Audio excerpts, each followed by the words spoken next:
Have you ever noticed how sometimes your mind just won't stop? You're trying not to think and you're trying to rest, and suddenly your brain starts replaying what happened earlier today, what might happen tomorrow, or what someone said that didn't feel right. Or maybe at 3 a.m. replaying conversation happened 3 years ago. It's like your brain doesn't have an off switch and you start thinking, why do I do this? Why I can't just stop overthinking? But the harder you try, the louder it gets. So I know that feeling because I used to lie in bed awake at night running every possible scenario through my head until I realized that it's not that my brain was broken, it's that I was simply untrained and my brain was untrained. So after training thousands of people around the world, I've learned that overthinking isn't who you are. It's just what happened when nobody, and I say nobody, ever taught you how to run your mind. Your mind is the greatest asset you have. If you don't know how to run it, how can you achieve results in your life? So in this video, we are going to achieve and gain back control, awareness. And so when your thoughts try to spiral, we are going to understand how to really get in control of our mind, rewire mental patterns, so even while you sleep, your brain starts working for you instead of against you. So here's the truth you have to understand. Overthinking isn't your identity. It's not your identity. It's not a flaw. It's simply a lack of mental training. So we are all taught what to think, history dates, math formulas, or endless facts, but nobody ever taught us how to think. So nobody gave us the operating system of our own mind. So when things gets complicated, your brain just keeps running the same old programs like analyze, replay, or like predict things, because it doesn't know it doesn't know any better. It doesn't know any other way. That's why we're updating today your mental software. And the first system to update is called metacognition. So metacognition, the ability to think about your own thinking. That's what it means. So imagine to give an example, thoughts are like cars on a highway. So most people that don't have metacognition, they stand in the middle of the traffic and getting hit by every car possible in that moment they are passing. So metacognition is that bridge you step onto, and so you can start watching your thoughts but not letting them running over you. So in order to activate your metacognition, so your awareness, you're gonna use a tool called notice, name, navigate. So notice.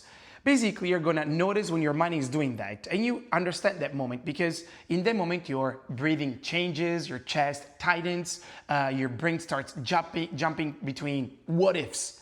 So in that moment, what happens is you notice it, you name it. You start labeling those thoughts. Oh, I'm catastrophizing, or I'm replaying a moment, I'm jumping to conclusion.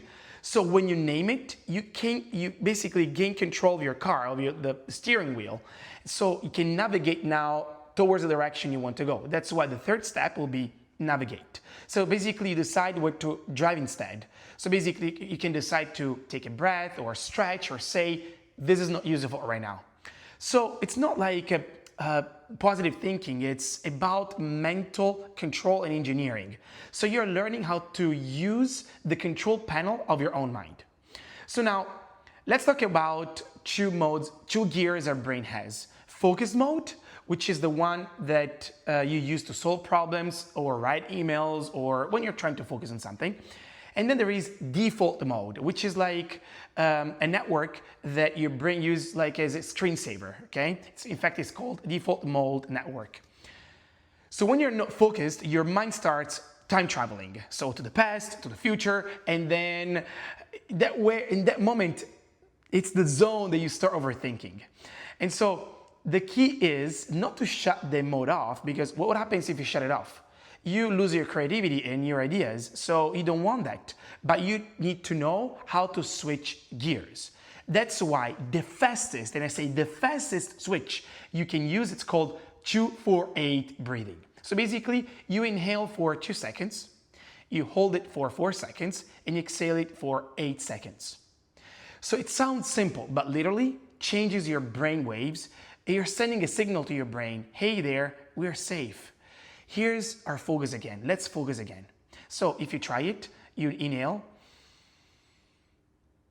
hold it, exhale.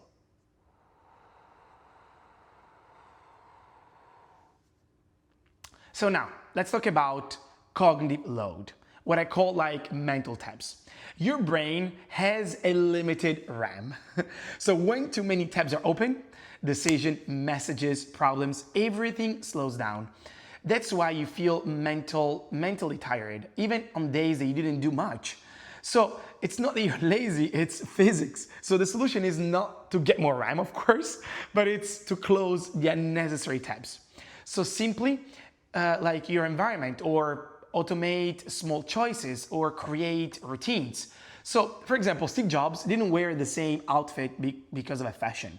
He basically understood cognitive economics. So he understood that if I make automation in my way of dressing, I'm making those simple decisions really fast.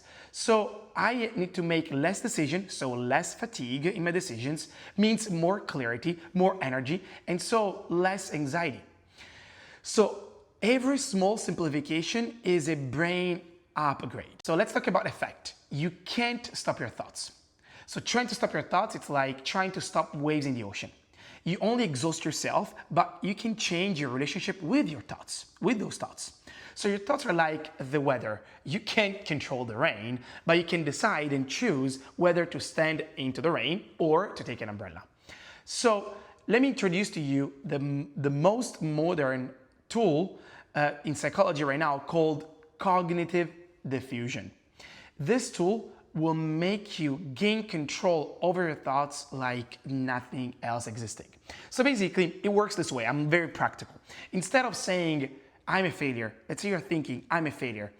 You say, I'm having the thought that I'm a failure. That small sentence creates space, creates distance. So you're basically, instead of being inside of the storm, you're on the shore and watching the storm. Now, I don't know if you ever heard about Joe Dispenza, but it's one of the greatest mentors I've ever studied and learned from. And it says to people, it recommends them to cross the river, okay? And crossing the river means being aware of your own programming and changes it. So this cognitive diffusion really helped me to gain back that distance from those thoughts and that awareness. For me, it was freedom. So I'm not a failure. I have a thought that I'm a failure. And that way you can just stop thinking. It's like a reality, but it's just a program that's running in your brain that distracts you and brings you to overthinking instead of focusing. Now, I cannot avoid to talk about attention. Many people say, how can I gain my attention back, my focus back? So the very first thing you need to understand is that attention is not, it's like a zoom lens. So you can zoom in on a detail and stay focused on a detail, or you can zoom out and see the full picture. But most people are stuck zoom in their problem. So everything, when you're zooming in, feels bigger than it is. So here is a simple tool on how to reset it. First of all, you reset it by doing 4, 5, 3, 2, 1 technique. How do you do that? Basically, you look around and you have 5 things you can see, 4 things you can hear, 3 things you can touch, 2 things you can smell, 1 thing you can taste. So usually after I do 5 things I see, I close my eyes and I start hearing 4 things around me. And sometimes I connect with my heartbeat, I hear my breath and all of those things. Once you close your eyes, your brain doesn't have any more information coming in. And so you start bringing back the present moment. So in that moment, you are here in your body. And when you're here, your thoughts really lose the grip. Now, what if you're under some emotions? And here is the next superpower I want to give you. Emotional granularity. Most people describe emotions only with 2 words, like I'm fine or stressed.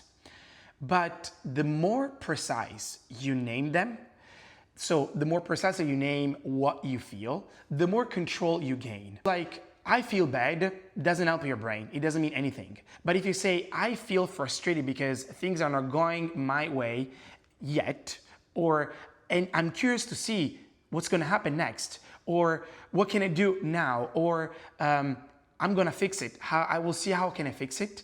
That way you change your pattern, basically being stuck into a thought, and now you're moving towards an action you're doing. So it gives your mind a path to follow. The more vocabulary you have on your emotions or for your emotions, the more switches you have to basically control your control panel. And I want to say to you that it's now important to go from the understanding to the automation, because all those tools I'm giving you, of course, you have to practice them. And by practicing them, you really gain control, awareness, and control of your mind. But now you understood them, how do you automate them? So here's what you do to rewire your brain. You use implementation intentions. I call that way, implementation intentions. Simple if-then rules for your mind. So let's say if it is 9 p.m., then I put my phone in another room. If I start spiraling and I feel this kind of emotions or short breath, I do 2, 4, 8 breathing. If someone pressures me, then I say, oh, let me think about it, I'll get back to you, or give me some time, I'm going to think about it and I will talk to you again. So you are not basically reacting immediately, because we automated those reactions we have. We feel angry, we feel stressed, we feel pressured, but now you're programming your responses and you're more in control of your thoughts and so of your emotions. So basically you're teaching your brain a different way to do it next time and automatically. That's how you're rewiring your brain, and that's how rewiring happens, even when you're sleeping. So to speed up your rewiring, you're gonna do what's called the testing effect. So here's what most people miss. They think learning is just by rereading, okay? So we don't learn by rereading something, but we learn by recalling and using what we learned. So that's called the testing effect. The simple principle that applies to self-awareness. So you don't just know these tools, you use them. So ask yourself during the day, for example, 3 questions. These are the 3 questions I ask myself to really rewire my brain. What am I thinking right now that makes me focused, okay, on my thoughts? Awesome. And I'm using my metacognition. Then what mode I'm in? I'm a focused mode, I'm a default mode. What's my current cognitive load? Okay, so how many tabs are open right now that are unnecessary? And so every time you ask your brain, it rewires it a little bit. Now it's the time to integrate those tools in your life. And that's when the magic happens. Because the magic begins when these tools starts working together for you. So let's say you're noticing you're spiraling, that's awareness. You identify what your feelings are, that's basically cognitive diffusion. And so you are getting very precise, and so you can use that the emotional granularity. Then you apply the tool that's basically you're just applying the right tools, and that's control for your brain. Over time, these tools don't add, they multiply. They start running automatically in your mind. Your mind learns to self-correct, and even when you're sleeping, you have no idea how many things happen when we're sleeping. And so really give yourself time. Don't get impatient about it. Actually, you can say, I'm having a thought of getting impatient. So that way you create distance and space, and you say, there is a timing for everything. So now I'm gonna gain control of my brain back and start with a simple step. To conclude, overthinking isn't a personality trait. It's lack of mental training. You're not broken, you're just untrained.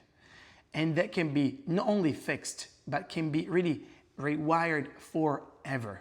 So you start small, pick one tool, maybe notice, name, navigate, and do, or like the 2, 4, 8 breathing. Whatever it stands out from this episode today, just take it, use one, and practice it until it becomes a second nature.